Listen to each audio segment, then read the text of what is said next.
Hey guys, I want to do a video today about the cost of dying in the Philippines. The Philippines is kind of like one of the worst places, according to statistics, to die because of the cost, and a lot of people don't plan here.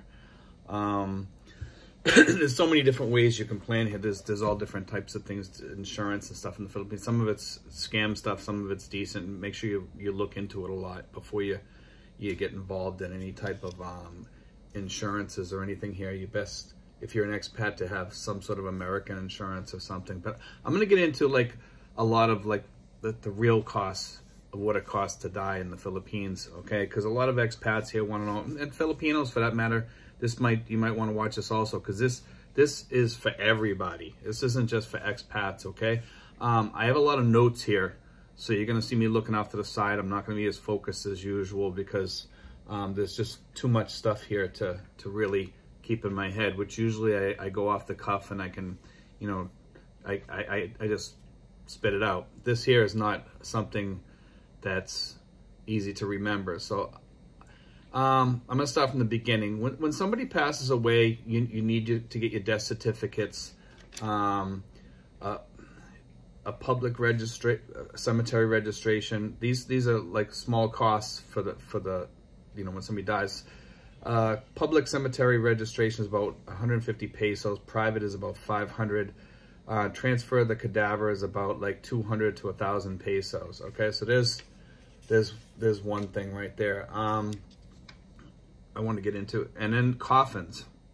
You're gonna have to shop for a coffin, obviously, unless you're getting cremated or something. Sorry, some of my notes are falling down here. The other thing here is the different types of coffins. Okay, you got wood, you got metal, you got stainless, and you got bronze. Okay, and all these things, unless you're gonna get cremated, these are gonna be the average cost of what it's gonna cost for a coffin. A wood coffin starts at about 3,000 pesos. Okay, so that's very reasonable, and that's like a basic coffin, you know, very, very basic. Metal goes for about 16,000 to 50,000 in the Philippines. Metal, I'm talking about like, you know, sheet metal, stuff like that, and it'll probably rust away after a while. Stainless is about 75,000 pesos. Okay. Bronze is about 85,000 pesos plus. And all these here, the prices vary. I'm just giving you very basic costs of around where it's going to cost. So it could, you know, give or take 10,000 or maybe even more, you know, but these are basic costs that I got off online.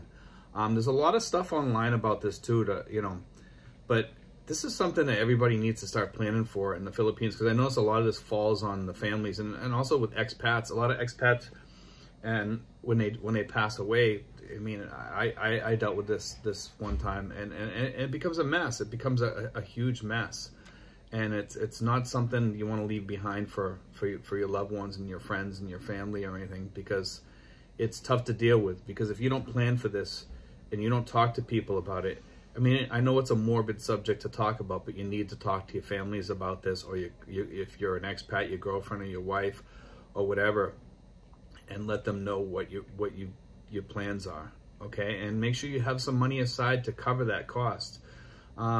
One thing I can say is in the Philippines, it's a little bit cheaper than the United States, but it's kind of a pain. Also, if you're an expat, make sure that your family contacts, if you're a veteran, to the Veterans Administration up in Manila, and also that they contact the embassy to let them know that you know, an American has died. Those are things that you definitely want to do.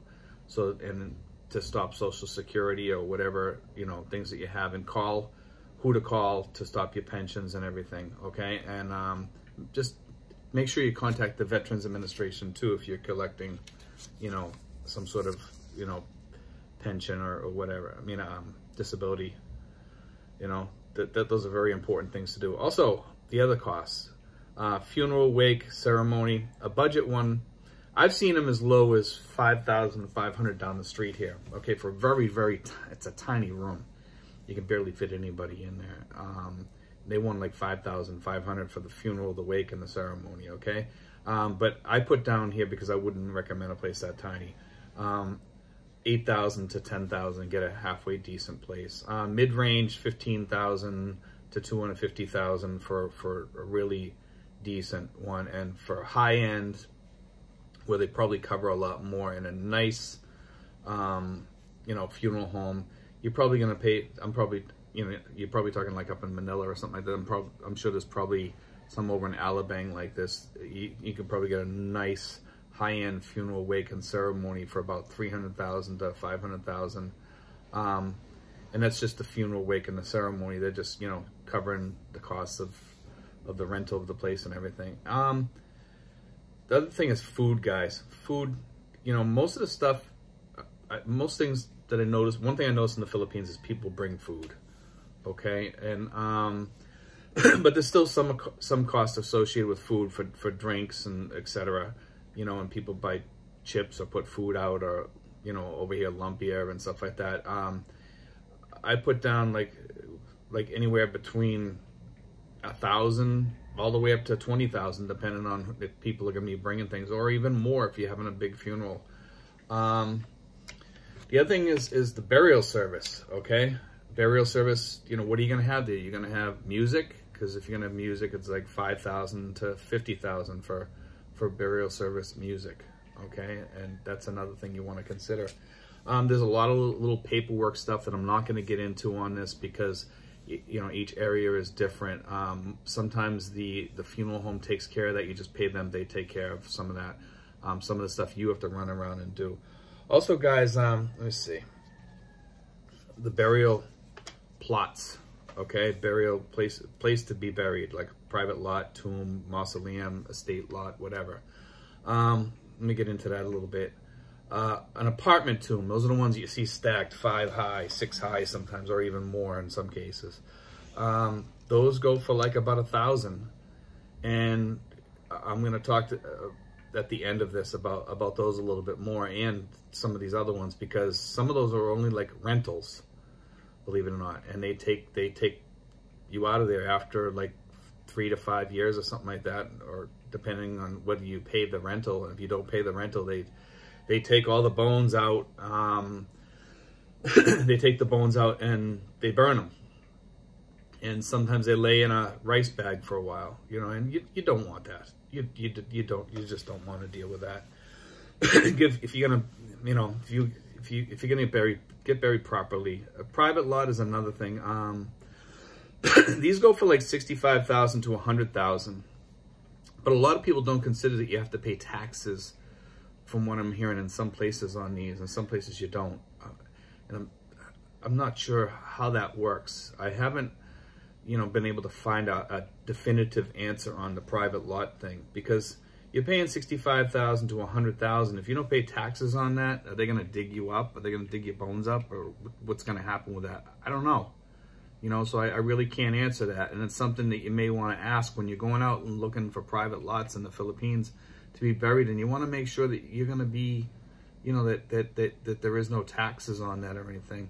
For the expats, there's private lots up in Subic that for people that are veterans and stuff like that, you know, and you can be buried in a military, you know, cemetery, and that might be the best alternative. And if you cremate, you can also be buried there. Okay, so you may want to look into that and start talking to people at the VFW up in Subic in advance, you know, to get that information about who to call and stuff like that. And those people change quite often. Right now, I think the guy's name is Neil. I worked with him before once. Neil's pretty good. And then there's the Mausoleum. Mausoleum costs about 1 million pesos, okay? For anybody that has the money to get something like that. Also, you can get an estate lot for about 18 million, you know, and these are all the costs. But the best one to get, I think, for everybody is the private lot. And if you want to be buried with your wife, make sure you can bury at least 2 people in there. And sometimes I've seen these, I put down 65,000 to 100,000. I've seen them as low as, you know, like 750 to 1,000 for these here. At least that's what I've heard from people. Now, I'm not sure if you pay higher, then you don't have to pay taxes, or, you know, I'm not sure on that. So it's stuff that you want to ask, because each one's different. You're not going to get any pat answer on this one. So it's best to just ask ask the people selling this here, go to a cemetery and ask them, you know, hey, how much is it going to cost? Do I have to pay taxes? Is there upkeep?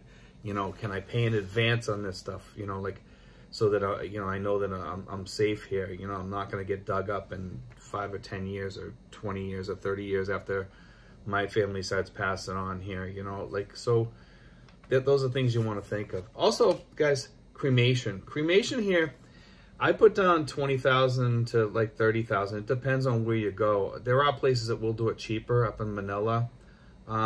Also, if you do the apartment tomb, I mean, this is if you don't have money. For really, you know, for poorer people, the apartment tomb. I mean, I hate to say this, the apartment tomb, you're basically renting it for 5 years or whatever, how many years. I'm just gonna say 5 years, okay?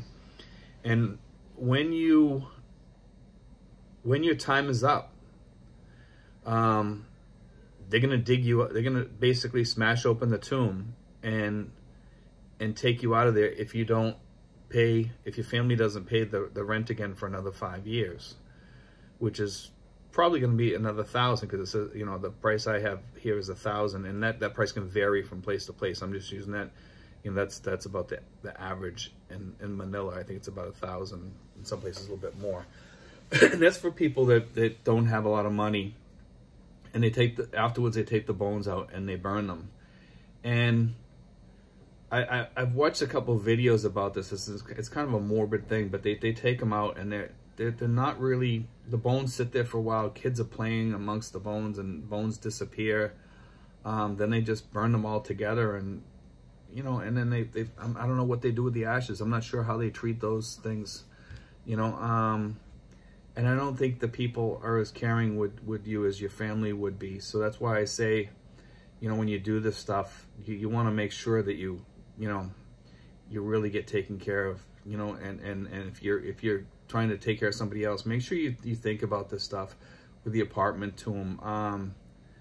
If you're gonna do the apartment tomb, I would at least pay, you know, I'd pay 20,000 and make sure that the person's in there for at least 100 years. You know what I mean? Like, pay it way up, and then at least then if something's gonna happen, it's gonna be after everybody's gone. You know, but that, you know, there's so much to consider when you do these. The private lot is definitely the best, but make sure that, you know, that you pay the taxes on that and everything. If you have to pay taxes, like I said, some you probably don't. You know, if it's a military cemetery, I'm sure you don't have to pay anything. You know, once you're buried there forever, and it's kind of protected by the government because it's sacred ground. And I think all these places should be sacred ground, but they're not. It's sadly to say that there's so many people in the Philippines and some of these areas like Manila and stuff like that these places, you know, they're basically just, like I said, rentals, you know, and they move you out of there and they move somebody else in there. And you have to be careful of the cemetery too, because some of these cemeteries are you know, they might go, the people that run them might go under or something like that. And I heard recently of a person that bought some property and they built a condo there.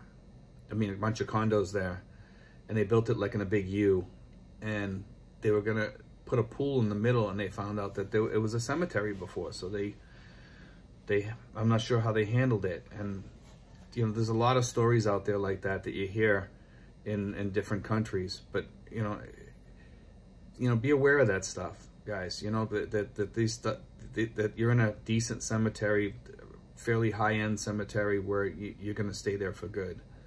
But that's about all I got to say about this subject, guys. You know, I know it's kind of a morbid subject and nobody really wants to talk about it, but anyhow, you know, there's a lot online about this, and you can look it up. You can get prices, and there's also the names of different organizations and places you can buy funeral insurance and stuff like that in the Philippines. Be sure you look up those places though and look into them. You know, don't just jump on the first one you see or anything. And to you expats out there, make sure you have at least, you know, enough money to cover your funeral expenses, you know, whether it be cremation or a burial or what have you. You know, you don't want to leave your family strapped with your body here, and it's a mess if they don't have the money to bury you. You know, so consider that. Definitely don't do that to your family. It's not a good thing to do. Okay, guys? Take care. I'm going to have some more videos coming out probably soon, but I just thought I'd do this one. I should have one coming out maybe later today or tomorrow. I'm not sure. I'm not sure of the subject yet either. I've got like a couple subjects I want to cover. But be sure to press subscribe, guys, and like. Leave any comments down below, and I'll try to answer them. Thanks, guys. Take care.